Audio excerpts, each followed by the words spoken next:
I had $3,247 in my checking account, and I decided to spend the next 30 days living like I had $300,000 a year.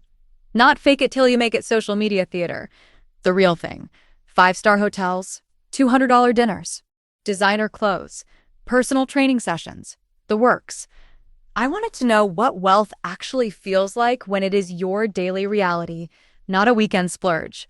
And I wanted to know what it costs when you do not actually have it. The number on my credit card statement at the end was shocking, but the psychological bill was worse. I am going to show you exactly what happened, down to the dollar. Because the truth about being rich is nothing like the fantasy, and the fantasy is not even the expensive part. Here's how I structured it. I gave myself a fake monthly budget of $25,000. That is roughly $300,000 a year after taxes in most states. I would spend it on the things rich people actually spend on: housing, food, transportation, wellness, and clothing. I would not buy a car or a house. That requires capital I did not have. But I would rent the lifestyle at the highest level I could access. The goal was not to be irresponsible. It was to observe what happened to my brain when luxury became normal instead of special. Day 1, I checked into a boutique hotel suite that cost $380 a night. That is $11,400 a month if you do the math. I walked in, dropped my backpack on a $4,000 couch, and felt an immediate rush. The sheets were Egyptian cotton. The bathroom had a soaking tub. The minibar had champagne. I took a picture for Instagram, poured a glass, and sat on the balcony watching the city. For about 10 minutes, I felt like I had won. Then I opened my laptop to check my real bank account. $3,247, minus the $380 room charge. The champagne turned sour in my mouth, not because I regretted it, because I realized that rich people do not feel that panic. They do not check their accounts after buying a drink. The absence of that anxiety is a luxury in itself, and it is one you cannot buy for $380 a night. You buy it with years of security. And in that moment, sitting in the most beautiful room I had ever been in, I felt poorer than I had in months. The sensory details of that first room are burned into me. The lobby smelled like lemongrass and ozone, some signature fragrance they pumped through the vents. The sheets had a weight I had never felt before, heavy and cool, like burial shrouds for insomnia. The windows were triple-paned, and the silence was so complete that I could hear my own heartbeat. I had asked for this. I had paid for it, and I lay in that perfect silence, staring at the ceiling, wondering if this was what success felt like, or if it was just what loneliness smelled like when it was expensive. Let me give you the concrete numbers because this is where it gets real. Over 30 days, I spent $26,842. That is $23,595 more than I actually had. I put most of it on a credit card with a 21% APR, which means if I pay the minimum, I will still be paying for this experiment when my hair is gray. But the numbers inside the numbers are what matter.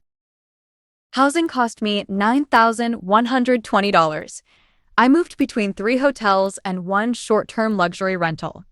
The cheapest night was $220. The most expensive was $650. Food and drink came to $5,840. That breaks down to roughly $194 a day. A single brunch with avocado toast and 2 mimosas was $87. A casual dinner with wine was $240. I spent $340 on coffee because I only went to specialty shops where a latte was $8, and I always left a 25% tip to feel like I belonged. Transportation was $2,890. I took Uber Black or Uber Lux everywhere. No public transit, no walking more than 3 blocks. The average ride was $45. I took 4 rides a day. That is $180 a day to avoid the discomfort of being outside with normal people. Wellness was $2,100. 2 personal training sessions at $150 each. A spa day at $480. Supplements and skincare that the trainer recommended, another $300.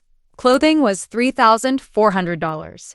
3 dresses, 2 pairs of shoes, 1 jacket. All from stores where the salespeople call you by name and offer you water. The miscellaneous category destroyed me. $3,392 on things I did not plan for. A $220 bottle of wine because the sommelier recommended it. A $180 haircut because the hotel concierge said it was the best in the city. A $400 experience, a private cooking class that I booked because I was bored and lonely in my beautiful hotel room. That is the category that rich people do not think about. It is just life. For me, it was a trapdoor. Here is the hidden cause I did not expect. Luxury has a half-life. It decays faster than radioactive material. By day 5, the Egyptian cotton sheets felt like sheets. By day 10, the $8 latte tasted like coffee. By day 15, I was annoyed that room service took 25 minutes instead of 15. I had gone from grateful to entitled in 2 weeks, and I was spending fake money. This is what researchers call hedonic adaptation. Your brain resets to a new baseline remarkably fast. The first bite of a $200 steak is transcendent. The 5th is just dinner. The 10th is fine, but last time it was cooked better. I caught myself complaining about a free upgrade. In a suite that cost more per night than my first apartment. My brain had already recalibrated, and it was demanding more to feel the same hit. The wealthy people I observed during this month did not seem happier than anyone else. They seemed numb. They walked past art that cost more than my car without looking at it. They sent food back without emotion. They treated $500 like I treat $5. And I realized something terrifying. If you do not actively fight it, wealth does not increase your joy. It just raises the floor of your boredom. You need more and more to feel less and less. By day 20, the weirdest thing started happening. I stopped knowing what I actually liked. Did I want the $240 dinner because it was delicious? Or because the price made it feel important? Did I want the designer dress because it fit well? Or because the label made me feel legitimate? Every preference had been colonized by price tags. I had outsourced my taste to expense accounts. I went to a dive bar on day 22 with a friend from my real life. The kind of place with sticky floors and a jukebox. I ordered a $6 beer, and I felt a rush of relief so intense it made my eyes water. No one was watching me. No one expected me to perform well. I was just Nora, in jeans, drinking a beer, laughing at a bad joke.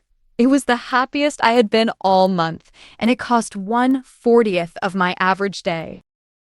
The identity cost of rich living is this.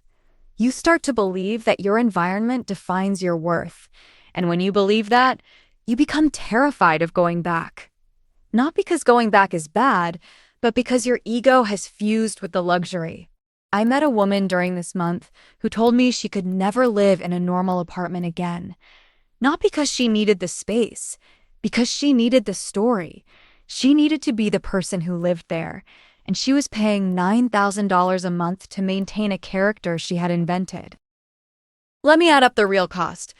Yes, I spent $26,842. Yes, I will pay interest on most of it, but the actual cost was deeper. I lost 3 weeks of sleep worrying about the debt. I fought with my partner because he could not understand why I was doing this. I felt shame every time I smiled at a hotel staff member, knowing I was performing a role I could not afford. And I developed a craving, an actual physical craving for the next luxury hit, like an addict waiting for a fix. Here is the concrete number that shocked me. On day 30, I calculated what I would need to earn to sustain this lifestyle without stress. Not to afford it without the anxiety I felt every single day. The number was $450,000 a year. Minimum.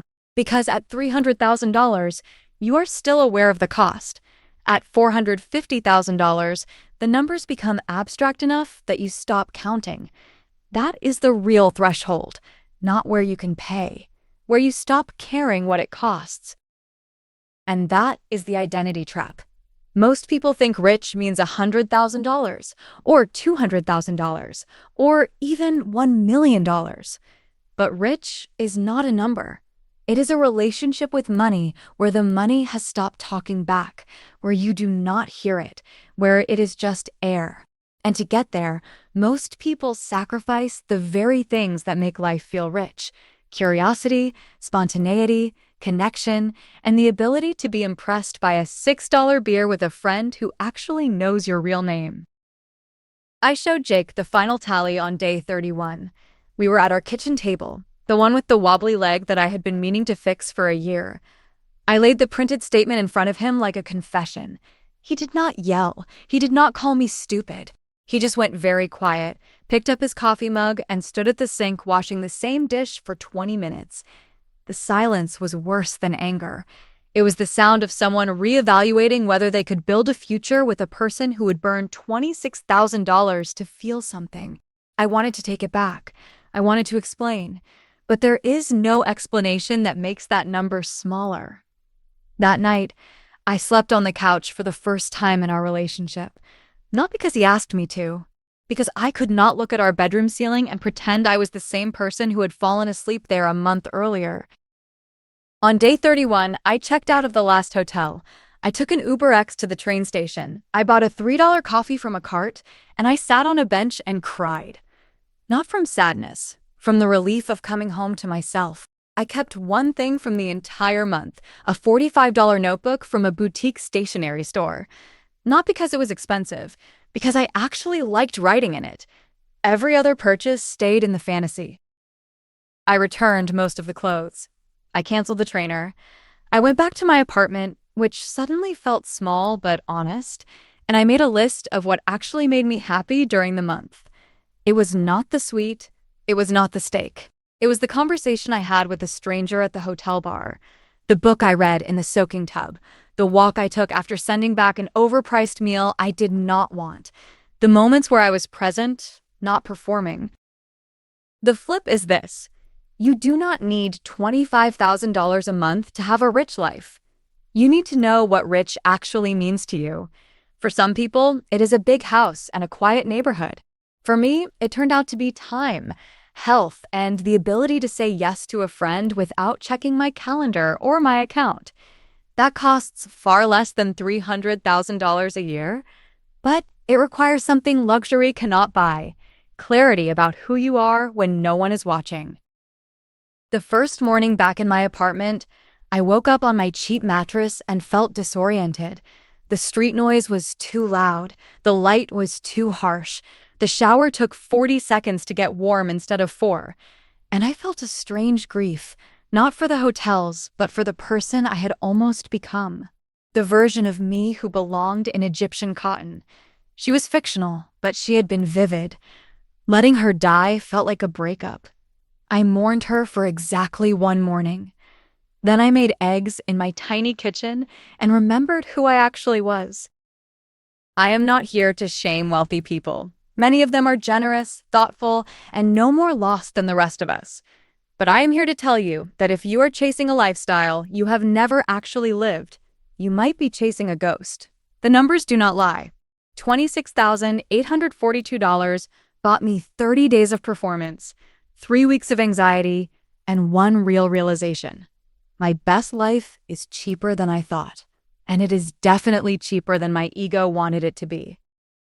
If you are grinding for a number, stop for a second.